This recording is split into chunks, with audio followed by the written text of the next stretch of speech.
मैं सुनील जी, खाटी बिहारी, शुद्ध भारतीय, बिहार के माननीय मुख्यमंत्री श्री नीतीश कुमार सर से इस वीडियो के आग्रह के माध्यम से बीएड और डीएलएड करने वाले या का दर्द बयान कर रहा हूं और शिक्षक बहाली की जो अंतहीन दास्तां है उस पर मैं सर आपसे कुछ आग्रह कर रहा हूं।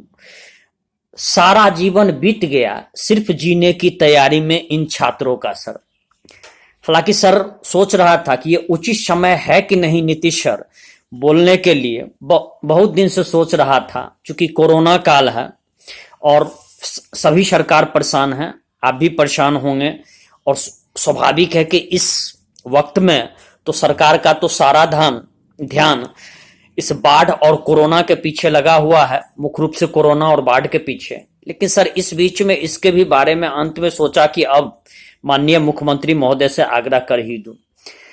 ऐसा है सर कि बीएड और डीएलएड करने वाले छात्रों का जीवन नारकीय हो गया है। बार बार आवेदन की तिथि बढ़ाई गई, बार बार उनके रूल रेगुलेशंस बदले गए। एसटीईटी की परीक्षा, स्टेट टीचर्स एलिजिबिलिटी टेस्ट की परीक्षा कई महीने के बाद रद्द कर दिया गया। माननीय उच्च न्यायालय बार बार स्टे पर स्टे दे रही हैं।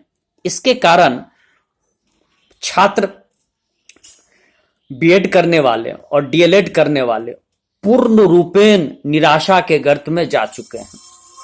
सबसे पहले नीतीश सर आपको यह बतला देना चाहता हूं कि बिहार में बीएड करने वाले छात्र का औसतन खर्चा, अब तो छात्र भी नहीं कहेंगे, जो बीएड जिन्होंने किया था वो 2 से 2.5 लाख, क्योंकि उनकी उम्र सर 25 से ज्यादा है, अब वो छात्र भी नहीं रहे, 2 से 2.5 लाख से ज्यादा का उनका औसतन खर्च पड़ा था।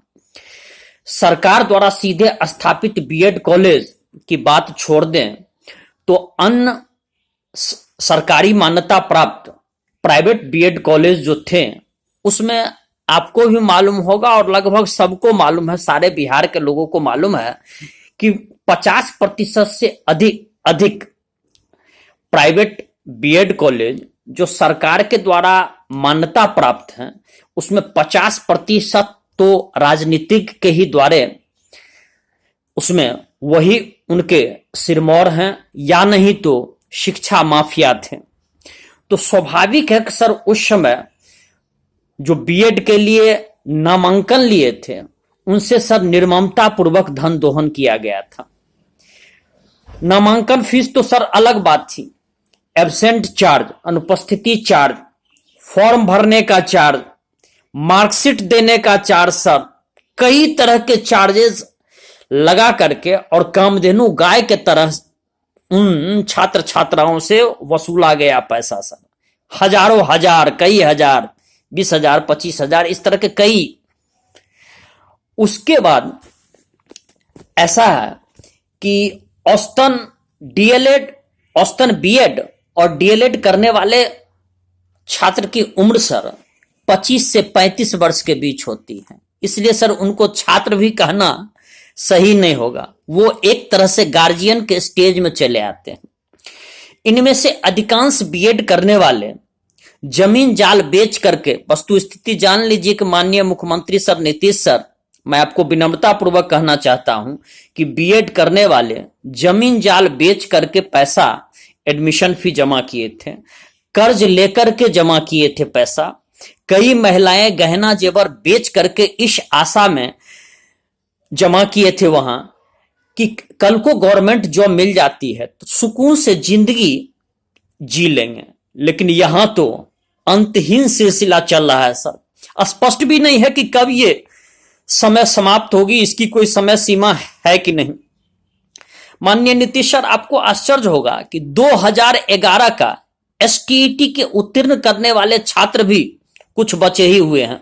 2011, आज से 9 वर्ष पहले, अभी 2020 है और 9 वर्ष पहले 2011 में आयोजित होने वाली परीक्षा में भी कुछ छात्र छात्राएं अभी भी सर बचे हुए हैं और छठे चरण के नियुक्ति के लिए उन्होंने सर कि 20-21 जिला में ठंड के समय में ट्रेन में ठिठुरते हुए स्टेशन पर रात में सो करके शीतलहर में, उस समय सर शीतलहर का समय था, और तब जाकर के उन्होंने 20-21 जिला में, अलग अलग जिला में आवेदन किया सर, इस आश में कि अब कुछ उनकी नियुक्ति की आश बने।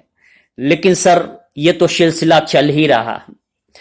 तब सर यदि इनकी नियुक्ति 9 वर्ष के बाद भी न हो सर, कहां तक ये उचित है और न्यायपूर्ण है। मैं मानता हूं सर कि सरकार के पास अभी आर्थिक संकट है, इसमें कोई दो मत नहीं है, लेकिन सर फिर भी यहां पर उनके भी भविष्य के बारे में कुछ सोचा जाए सर। कोरोना काल में सर प्राइवेट स्कूल, कोचिंग सब कुछ बंद है, ट्यूशन, कोचिंग, प्राइवेट स्कूल सब कुछ बंद है। इसलिए बीएड और डीएलएड वाले को वहां से भी जो पढ़ा करके कुछ आमदनी होती थी वो भी सर बिल्कुल समाप्त है। माननीय नीतीश सर तकलीफ न मानेंगे तो कुछ बीएड पास करने वाले कोरोना काल में मनरेगा में मिट्टी ढोने का भी सर उन्होंने काम किया। खेती का हाल सर इस बाढ़ के काल में क्या है वो तो सर आप भी जानते ही हैं, सब लोग बिहार का आदमी जानते हैं। तो बीएड और डीएलएड करने वाले 35 वर्ष से अधिक उम्र के जो शिक्षित बेरोजगार हैं, उन पुरुषों का हाल बतलाना चाहता हूं कि कई की पत्नियां तो ताने देती हैं, खाने से पहले 10 गालियां देती है, और उनको इस बात पर बार बार कोसती भी है, क्योंकि कुछ ने उनका गहना जेवर बेच करके उनको नौकरी की आस दिखा करके ही और तब बीएड में नामांकन कराया था। इस बार एसटीईटी की परीक्षा कई माह के बाद सरकार की तरफ से रद्द कर दिया गया। बीएड और डीएलएड करने वाले पूर्ण दिग्भ्रमित हैं, क्या होगा न होगा, और कुछ गलती सर छात्रों की भी हो।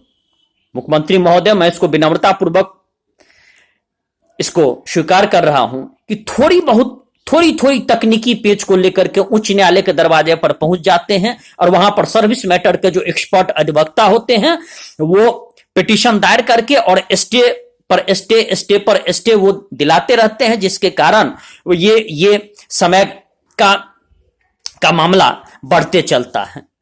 लेकिन माननीय मुख्यमंत्री सर, बढ़ती उम्र को कौन रोक सकता है? मनुष्य अमर भी तो है नहीं। एक बेहतरीन कमाने वाला उम्र बीएड और डीएलएड करने वाले का इसी बीच में निकल जाता है, और वो जीवन के अंतिम पड़ाव तक पहुंच जाते हैं। इसलिए सर इनके बारे में ये कहावत फिट बैठती है, सारा जीवन बीत गया सिर्फ जीने की तैयारी में। अतः नीतीश सर, माननीय मुख्यमंत्री महोदय, आपसे विनम्रता पूर्वक सुनील जी खाटी बिहारी का आग्रह है कि बीएड और डीएलएड करने वाले छात्रों को गवर्नमेंट जॉब दे दें, या देने की प्रक्रिया को इसमें पुनः जल्दी से इसको पूर्ण कर दें, ताकि इन छात्रों के बीच आशा जगे। मैं सुनील जी खाटी बिहारी सर इसलिए नहीं बोल रहा हूं कि मुझे इलेक्शन में टिकट लेनी है सर, मुझे मिलेगी भी नहीं सर, इसलिए कि मैं जिस क्षेत्र से आता हूं वो अनुसूचित जाति के लिए आरक्षित है, और मैं इस वर्ग से नहीं आता हूं। और सर मैं स्वयं बीएड किया भी नहीं हूं सर, मैं किसी अन्य पेशे में हूं सर। इसलिए सर मैं सुनील जी खाटी बिहारी सामाजिक कार्यकर्ता के रूप में मैं इस बात को उठा देना उचित मानता